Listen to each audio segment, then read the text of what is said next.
Hello and welcome to the Pod Sound School podcast, the podcast that aims to help you improve your podcast and gets into the lifestyle and struggles of podcasters. This is your host, Veronica, and here with me is my sidekick, Studio Steve.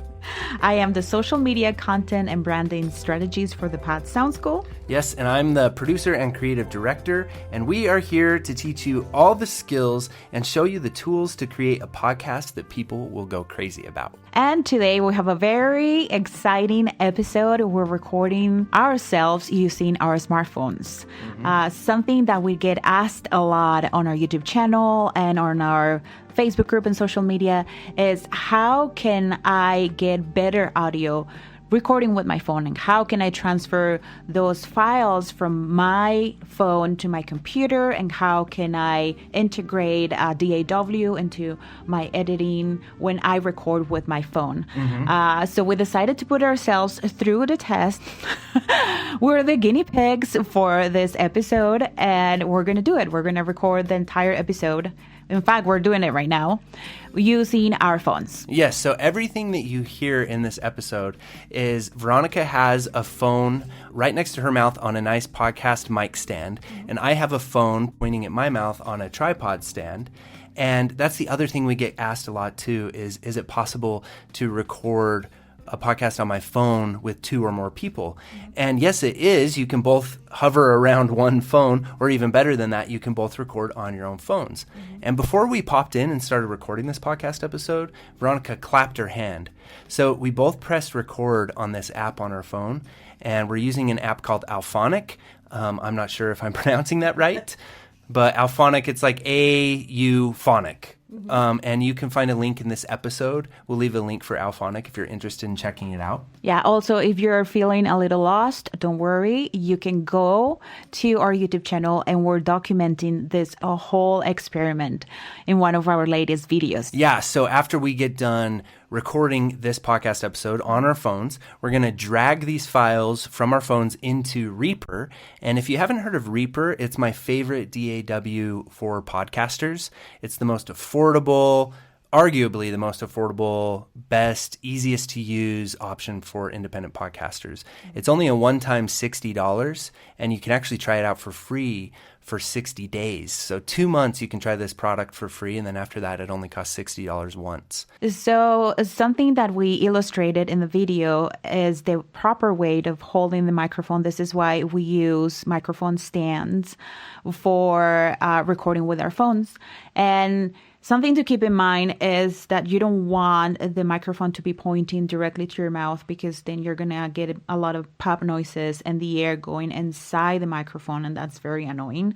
You want the microphone to be pointing kind of in an angle, so all the air that comes out of your mouth passes by it and doesn't go inside the microphone. So that's a tip. Another thing that I really like about this setup is the fact that I don't have to hold my microphone. You may be wondering, what can I hold my microphone? And absolutely you can. The only issue that I see with that is that you may get tired, you may move the microphone, and that will affect the quality of the recording. And also, it just takes away from the fun of podcasting. I use my hands a lot when I talk, and this just gives you, the setup gives you the flexibility of podcasting and have a conversation, a fluent conversation, moving your hands. Yeah, it gives you that flexibility and just that feeling that you're really podcasting. That you're really podcasting, and you don't get tired holding your phone. You don't get tired holding your phone, especially if you're going to have an hour-long conversation with somebody. Yeah. And that's what's so nice about a podcast microphone too. And so that's why I love to get the phone up on a stand. Now you have those really doinky little kind of elastic stands. You like that word? Doinky? Yeah, you have those doinky little phone stands that you can get to put your phone on, but those require you to sort of slouch over on the table. So better than that stand, you can get a tripod. We'll leave a couple links for some cheap stands you can get in this episode's description too. So after we are done recording our podcast episode, what do we do? So for those of you who are just listening to this and you're not going to go check out the YouTube video, we've got our two phones. We're sitting right next to each other, but the microphones are pointing away from each other at each of our mouths. And we're recording at the same time. We snapped our finger. And when we're done, we're going to press stop. And then we are going to, there's an option in Alphonic to send the file or to share the file. And we're probably all familiar with that inside of all of our apps. There's usually always the share icon. It's like a box with an arrow coming out of it. That will give us lots of different options to share. We can share with AirDrop, which is what I'm going to do. I'm going to take both of our phones and AirDrop it right to my laptop computer and throw those 2 files on my desktop or in a folder that's named the name of this podcast episode, however you want to organize your files. And then once those files are on my computer, I'll throw them into Reaper, just drag and drop them into Reaper.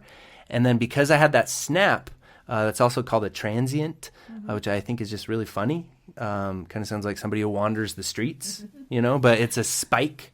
So claps and snaps and things like that are these sharp spikes that we can visually see in the waveform. And I'm a little all over the place, but...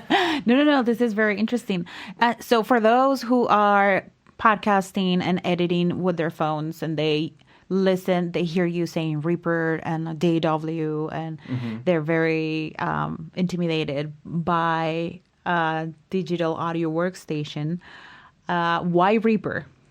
That's a really good question. And when you're looking at a DAW, which is a fancy word for audio editing software, the criteria for a podcaster, I think, is going to be ease of use, how easy it is to learn it, how intuitive it is. And then also, is it destructive or non-destructive? And that's the other big terms too. But Audacity, for example, is totally free. And so many people have been spreading around on the interwebs that you should use Audacity to record your podcast. And this is another thing I'm always arguing with people about. But I really don't like Audacity because it's destructive. And I don't like it when computer systems destroy my audio. That sucks. Yeah, it does. Did you like my crying there? Yes. I wish that they could see your face. I wasn't sure if you were going to make fun of me or not. Later. I'm going to put some dramatic music in here right here. I don't like it when people they take my... We don't like Audacity. We don't like Audacity. So, I'm sorry, I tried really hard and I wasn't really getting the validation from you that I wanted. Oh, okay. We don't like it when people use Audacity because it's destructive, and Reaper is non-destructive. So destructive, what do you mean by destructive? Like it's going to destroy my computer? Yes. No. Basically, what that means is if I were to trim off a piece of my recording, if I were to make cuts, and I trimmed off a few words you said, and then I saved my project and closed Audacity, when I opened it back up, I wouldn't be able to drag or recover those words I cut out. Oh, okay. Which might not be a problem for some people, but it is a problem for a lot of people, and you constantly hear people complaining about the headaches that Audacity causes. I call it the Audacity nightmare. So it's worth the time and effort to get into a better DAW. There's other free DAWs. Pro Tools First is a really good solution, but compared to Reaper, Pro Tools First is actually more difficult to learn. Okay. So to summarize a little bit, so you recommend Reaper to our students and to our clients because one, the ease of use is very easy and it's not complicated at all to learn it and to navigate the DAW. And then the second one is because it doesn't matter what you do to your recording, then if you make a mistake, you can go back and recover that piece of recording that you deleted by mistake or that you didn't mean to. Yes. Or that you wish to recover, right? Yeah. Then you said that Audacity is free. Is Reaper free? No, Reaper's only $60. And it's great. It's intuitive, and the plugins that come with it are really easy to use. Now, you can achieve very similar results in Audacity that you can achieve in Reaper. But I'm talking about not having to do any workarounds, not having to play all these tricks and take extra time to make the same result happen. So you can get all the same results from Reaper that you get in Audacity without having to take all those weird turnarounds. So it's way faster. So efficiency. And that's the other big thing we're looking at when it comes to editing our podcast, because we know that editing podcasts suck. But we want to edit them. We want to clean them up and make them nicer for our audience. So if there's a way we could do that most efficiently, then that's what we should look for. Yeah. And I know that you just launched a course too. Yeah. So, and this was because of demand from people hitting us up for our services, asking us about, being trained. in Reaper. And so as I was going through putting together a training program for a client, I was like, this would just be a really good course. So now we have this really excellent course. I put some bells and whistles and a lot into it, called Reaper for Podcasters. And you can find that course by going to podsoundschool.com/R4P. And it's a really great course. Is it for beginners like me? Yeah, it's for absolute beginners, but it's also for people as well who may have been recording in Audacity for a while, or tinkering around with Reaper or GarageBand. GarageBand's another free DAW that has a ton of limitations. The big no-no about GarageBand is that it doesn't do crossfades.